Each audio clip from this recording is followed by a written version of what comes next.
Closed doors, I'm a fool for your love.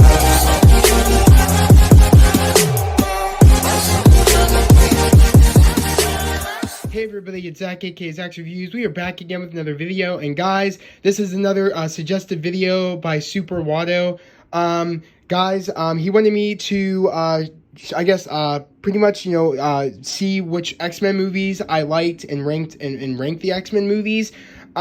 Literally, I don't have the X-Men movies. I don't have are the first X-Men movie and Last Stand. I'm not a big fan of the first X-Men movie of the Hugh Jackman ones.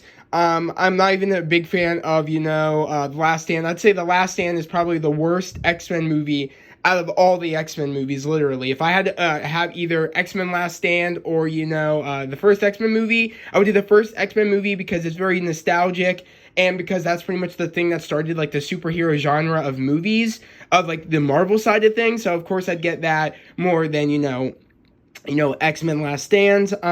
So literally, this is the chronological order it would happen. It would do, X-Men 1, 2, 3, Wolverine, X-Men Days of Future Past, Logan, New Mutants, and these are just movies that aren't really a part of this universe that they've built right up here of movies. These are kind of just like their own standalone things, but like, there's X-Men First Class, and then there's Apocalypse. I don't have, X-Men, Dark Phoenix. I don't have it. There were some moments I liked in it, but I don't know. I probably will get it later down the line just to have it, a part of this collection of movies. But until then, that's where Dark Phoenix would go here. But without further ado, guys, I'm going to put it in the order of, my favorites to my least favorites. And we're going to do that in 3, 2, 1, right here we go, guys. This is how I rank the X-Men movies, but like I said before, X-Men First Class, Apocalypse, Dark Phoenix are in their own set of movies, but, Wolverine, Logan, New Mutants, X-Men 2, X-Men 1, Last Stand, and Days of Future Past would all be in their own movies of their own connection, and they're in their own world connected,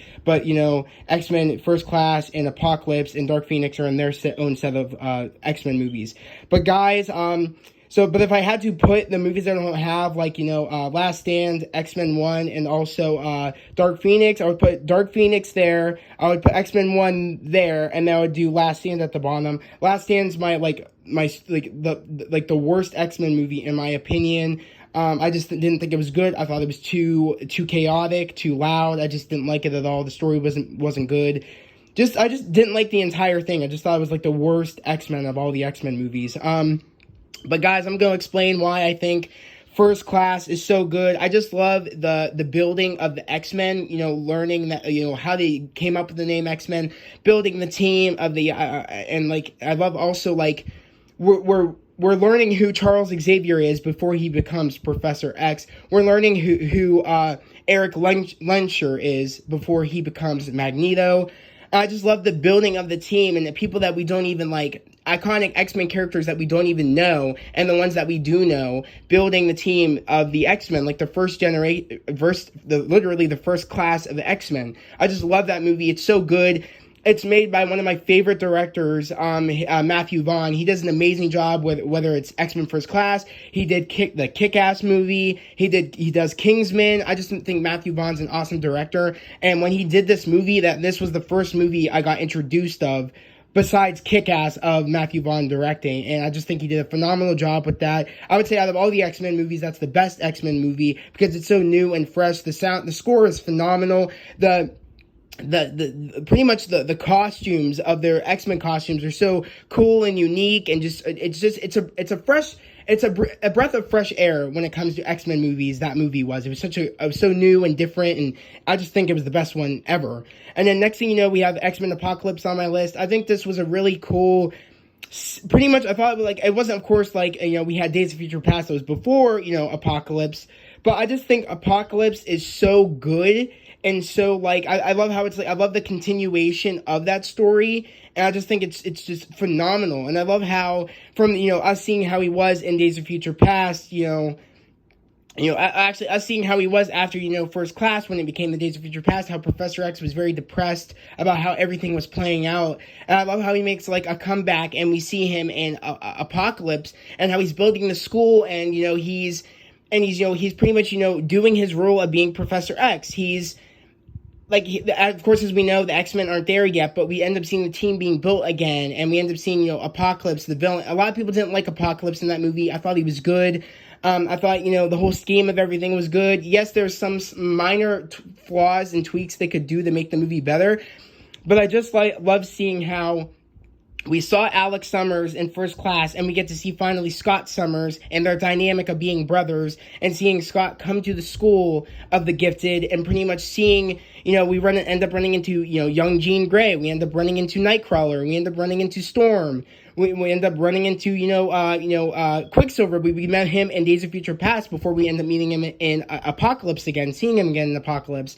I just love seeing that, like, the team that we know and love being built in Apocalypse. So that's why I really love that movie so much, and I care about it so much. But next thing you know, we have on our list, we have the Wolverine. I think this is the best Wolverine movie out of, Wolverine Origins and all that. They really nailed it on the head with the origin of, the Wolverine. So, Hugh Jackman, I think this was his best performance of playing the Wolverine.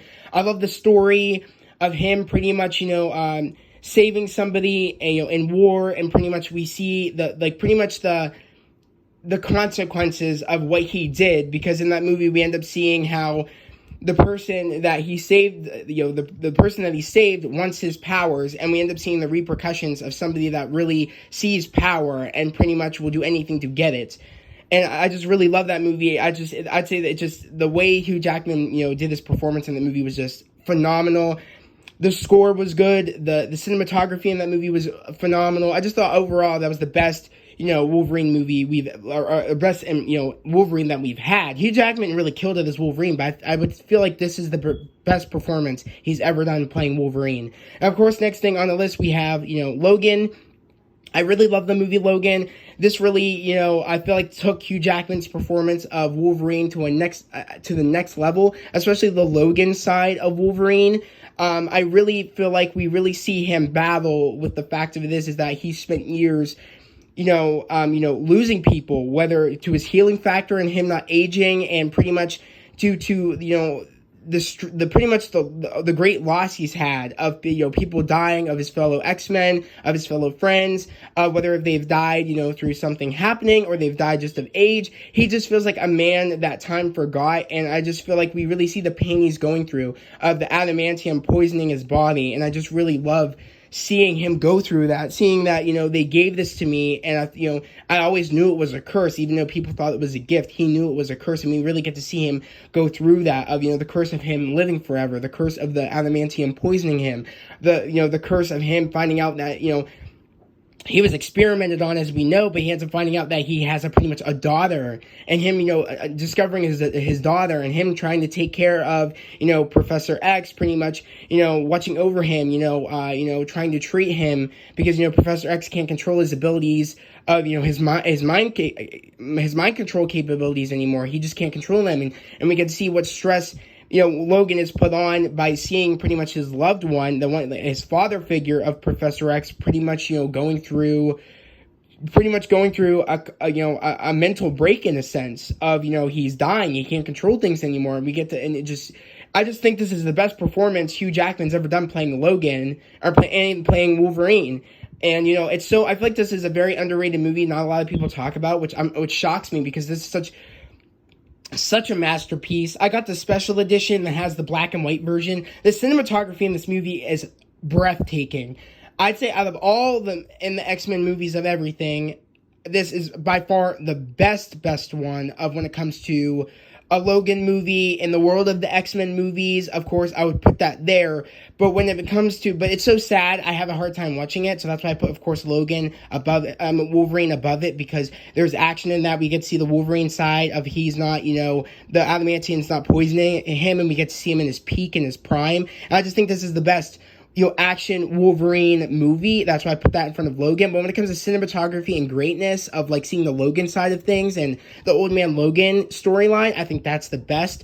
So, yeah, literally, it doesn't really get bad until I get to, Last Stand, literally. And when I get to, yeah, pretty much Last Stand. When I get to like Days of Future Past and Last Stand, that's where things start to go south. But other than that, like these are like my best movies that I love, literally. But next thing you know, we have New Mutants. I really love the New Mutants. I love how they did it like a Breakfast Club type of deal with the New Mutants of characters that we really don't know. And I love how this is a continuation. Literally, this ties into Logan. It's like around the same time, so I love how they have like they have they have Days of Future Past. Then they have all the X-Men movies, 1, 2, Last Stand. They have Wolverine. They have Days of Future Past. Then they have Logan, and then we have, of course, when Logan's going on, we have New Mutants. And in the New Mutants, I just love how it's like a Breakfast Club type of thing. I love Anya Taylor-Joy. She does a phenomenal job playing this character in New Mutants. I love how I met a lot of new actors and actresses in this movie. Of course, I already knew who Anya Taylor-Joy was. I knew who there's the kid that was plays a kid from Stranger Things is in here. I forget his name, but he plays Will's older brother. No, not Will's older brother. I forget whose older brother he plays, because I'm kind of out of the realm of Stranger Things right now, because it's been a minute since I've watched it. But there's an actor in here, I'm not pointing right here who it is. It's him right there. He's in Stranger Things. He does an amazing job too. He's a great actor, and I'm so happy we got to see him in a movie like this, because he killed it in that role. I just overall liked the movie. It was something new, different, and I liked it. I enjoyed it. Not many people did, but I did. I liked the movie. And of course, next we have X-Men 2, or X2. I think this is an overall great, a big step up from the original X-Men movie. This is a lot less campy and a lot less, like, it feels like the older comic books. It feels like it kind of feels like, it's hard to explain, because these feel like the older comic book movies, because they're like close to their iconic costumes. It feels like a comic book, but these feel like a more, in a way, realistic type of way of X-Men movies, but still in the realm of it's still like make-believe. But I do love this movie, because I'd say this is just the best overall X-Men movie back in the day that they had. And I just, I do love it, because they kind of stuck true to the way Logan, Wolverine had his hair, the way they made everybody look the way they looked. It's kind of iconic in a way. But I do, I don't know, I wasn't a big fan of the costumes that they had in these movies, because they was just all black with the brown lacing. But I do love the story in this of again, Wolverine, aka Logan, finding out, or Logan, aka Wolverine, finding out more about his past in this movie. When we end up, seeing, Strucker. I like how we end up finding more about, he ends up finding more about his past, ends up finding out he was created and stuff like that. Because I guess he didn't know that, I think, or maybe he did. I'm not sure. I can't remember, because I don't remember this movie that vague. But I think when he sees Strucker, he has like a memory, like, I know who you are, in a way, like you. And we end up finding out, I guess he didn't know. I guess then he found out he does know, I guess, who he was, I guess, in that movie. So I do love that movie, and I do love the most iconic scene from this movie is the school sequence when Strucker's military group, or FBI group, or Strucker's pretty much team ends up going through the school, tranking the mutants and pretty much trying to take them out of there, trying to pretty much experiment on them or do whatever. I love the iconic scene where, Logan goes around the school saving all the kids. They all end up working together, the kids, trying to save everybody to get out of the building so they can go somewhere safe. I just love that scene. It's the most iconic scene in that movie, and it's just an overall great movie. So I that's why I put it there. But I enjoy New Mutants more than X2, but that's just my, personal opinion. And of course, I would put, Dark Phoenix there. I really do like Dark Phoenix, a part of, the First Class, saga that they've made, or trilogy that they've made. I just really like, Dark Phoenix, but then again, that's why I put it there, because I like Dark Phoenix way more than, X-Men Days of Future Past, because Dark Phoenix, again, I liked the characters previously, as from, First Class, Apocalypse, and I thought it was a good way to end it all, because that was the last movie that Fox made when they had the X-Men property, the X-Men property. So it was a good way to conclude everything and just leave it how it was, so they could, Disney could buy it and they could start doing stuff with X-Men, which they were going to. So I did like the movie, so that's why I'm putting it there. It was a good way to end things. It wasn't bad as people say it was. I thought it was an entertaining movie. So that's why I'm putting it here over X-Men Days of Future Past, because X-Men Days of Future Past is just an overall bummer. Because the Sentinels are too OP, way too OP, because even in the cartoons, they weren't that overpowered, but they were powered enough to kill the X-Men, but not too powered enough where they're like, oh, like, we can't defeat them.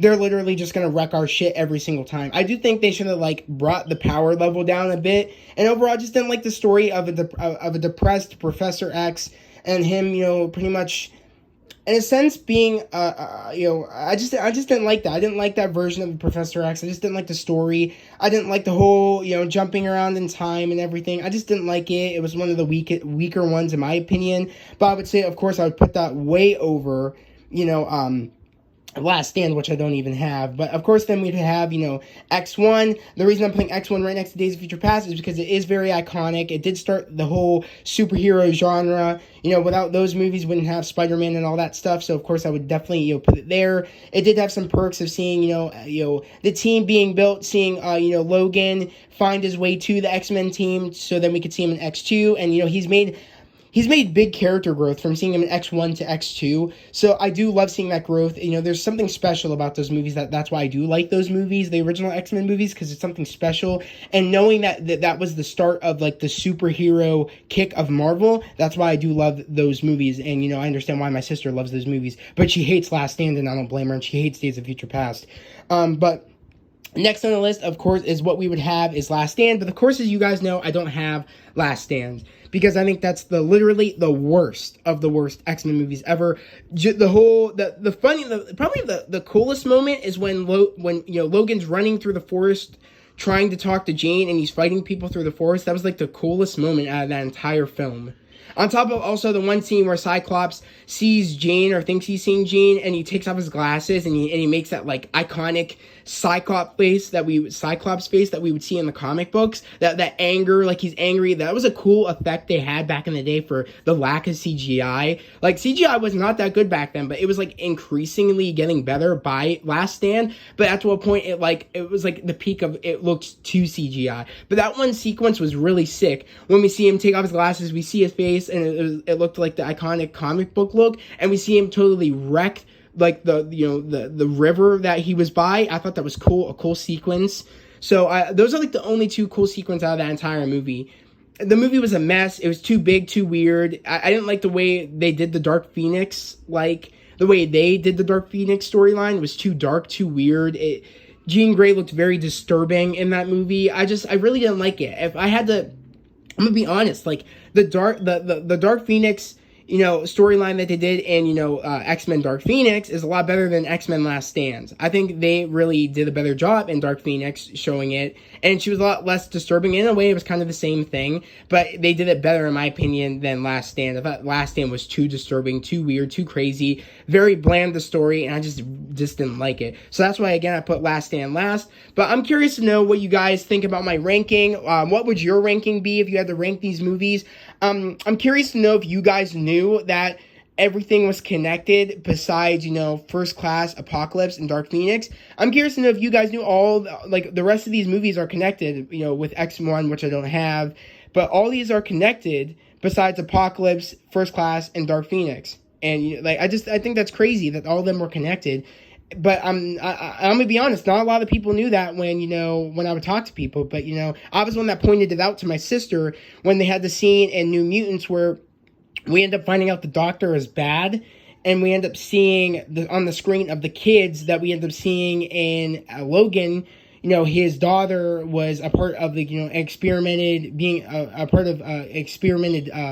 group, essentially, and there's different kids, and we end up seeing footage in that movie that we end up seeing in New Mutants, which made me know that was connected to that movie and in the same timeline. So that's what I love about that, is that they were clever. They put that in there to say that's connected to this, and it's connected to, that, X-Men 1, 2, you know, Last Stand. It's all connected besides, you know, Apocalypse, First Class, and, you know, Dark Phoenix.